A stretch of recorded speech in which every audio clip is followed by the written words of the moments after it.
Friends, welcome to my YouTube channel. अगर आप लोगों को मेरी चैनल की स्टोरी से अच्छी लगे तो लाइक शेयर सब्सक्राइब जरूर करना, बेल आइकन बटन भी प्रेस कर देना। मेरा नाम राकेश है। मैं अपनी एक स्टोरी आप लोगों के साथ शेयर करना चाहता हूँ। मेरी माँ तब प्रेग्नेंट थी पहली बार। मेरे मम्मी पापा दोनों अकेले ही रहा करते थे, उनके साथ मेरे दादा दादी नहीं रहते थे। मेरे मम्मी प्रेग्नेंट हो गई थी तो थोड़ा सा संभल कर ही चल रही थी। एक दिन शाम का वक्त था। मेरी मम्मी अकेले ही टहलने चली गई क्योंकि पापा बहुत देर कर रहे थे आने में। तो फिर पापा रास्ते में मिले और मम्मी को कहा, क्या ज़रूरत है तुम इस तरह बिल्कुल अकेले जगह में ऐसे वॉकिंग करने आ गई। तो मम्मी ने कहा, क्या करूं, आप तो आ नहीं रहे थे। तो मेरे पापा ने कहा, चलो घर चलो जल्दी से। तो फिर मम्मी ने कहा, चलो ना हम लोग बाहर से खाना लेकर आते हैं, मुझे आज खाना बनाने को दिल नहीं कर रहा। तो पापा बोले ठीक है। तो वो दोनों निकल गए। खाना बना के मतलब खाना लेकर क्यों आएंगे, हम लोग वहाँ से खा कर ही आएंगे। उन लोगों ने कुछ छोटा मोटा शॉपिंग किया और डिनर करके घर आ गए। उसी रात मेरी मम्मी सोते सोते बहुत ज़ोर से चीखी। तो मेरे पापा उठ गए और कहा कि क्या बात है। तो उन्होंने कहा कि मैंने देखा आप मुझे कुछ पिला रहे हो। मैं बोल रही हूँ ये पीना ठीक होगा ना। तो आप बोले हाँ हाँ सब ठीक होगा, पी लो। तो मैंने पी लिया। पीने के बाद अचानक से पेट का बच्चा नहीं रहा, मम्मी ऐसे बोली। तो मेरे पापा बोले बिल्कुल गलत, ये सब क्या सपना इस समय आते रहता है, तुम रो मत, चलो तुम सो जाओ। तो मम्मी सोने का कोशिश करने लगी लेकिन उनका जो पेट का दर्द बढ़ने लगा। भोर में मेरे मम्मी पापा दोनों जल्दी से डॉक्टर के पास गए। डॉक्टर ने कहा जो पेट में बच्चा था वो अब नहीं रहा। तो मेरी मम्मी काफ़ी रोना धोना करने लगी। पापा ने उन्हें संभाला। फिर 3 दिन के बाद घर आ गई। वो बहुत अपसेट थी, बहुत ही निराश रहती थी। इस वजह से पापा ने उनको कई दिनों के लिए नानी के घर भी छोड़ के आए, फिर लेकर आए। फिर 1-2 महीने के बाद ही मम्मी प्रेग्नेंट हो गई, यानी कि तब मैं मम्मी के गर्भ में आ गया। मैं होने के बाद मेरा कुंडली बनाया गया। तो वो जो कुंडली बनाए थे, जो पंडित जी थे, उन्होंने कहा आपके बेटे का 14 साल से 18 साल तक थोड़ा सा बहुत ही मतलब ध्यान से रखना है इसको, इसके ऊपर में कोई साया इसे परेशान करेगा।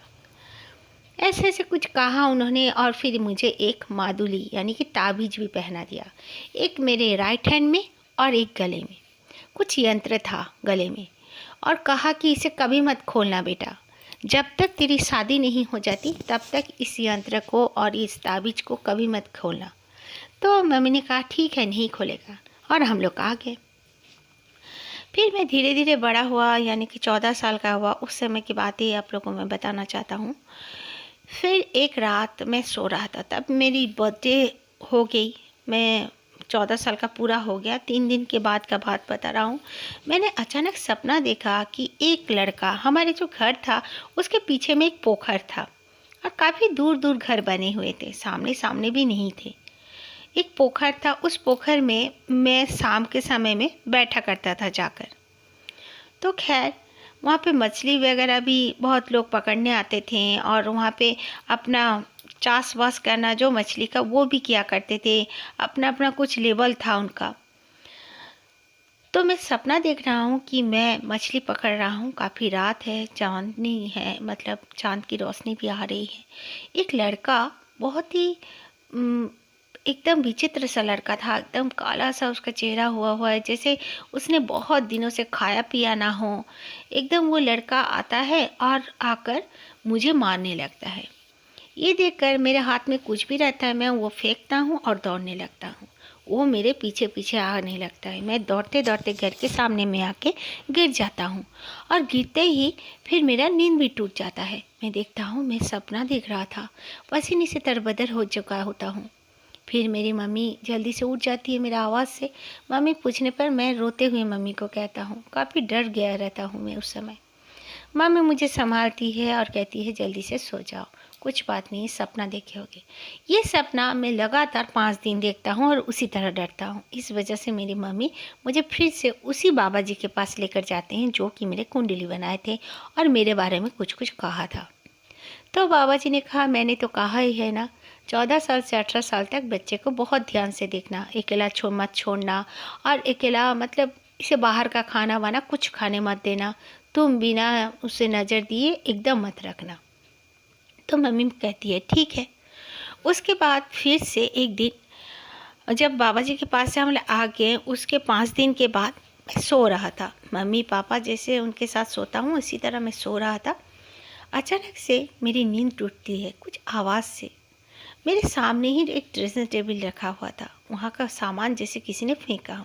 मैं जाग जाता हूँ, नाइट बल्ब के रोशनी से देखता हूँ वाकई में ड्रेसिंग टेबल के सामान जो है बिल्कुल गिरे पड़े हैं।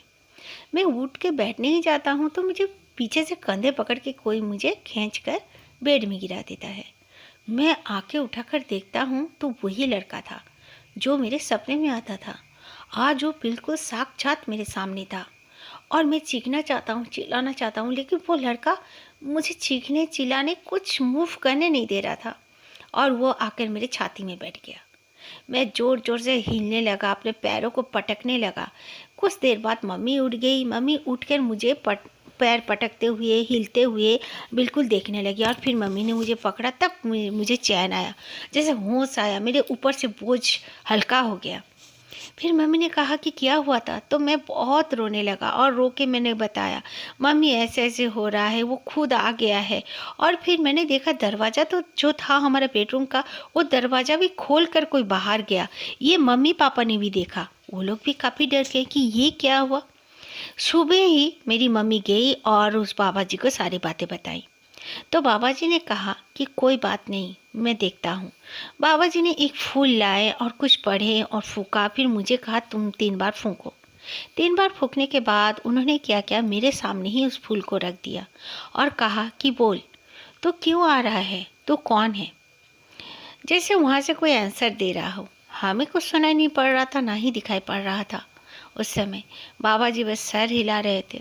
फिर बाबा जी ने फूल को लेकर दूसरे जगह में रख दिया और फिर कहा कोई बात नहीं, ये बच्चा और कोई नहीं है, मम्मी को बताएं ये आपका पहला वही संतान है जो कि गर्भ में ही ये मर चुका था। वही बच्चा है जो कि आपके बेटे का, यानी कि आपका ये बेटा आप दोनों के साथ है, प्यार पा रहा है और वो उस सब से वंचित था, वंचित रह गया है। इसीलिए जलन के मारे वो आपके इस बेटे को भी मारना चाहता है।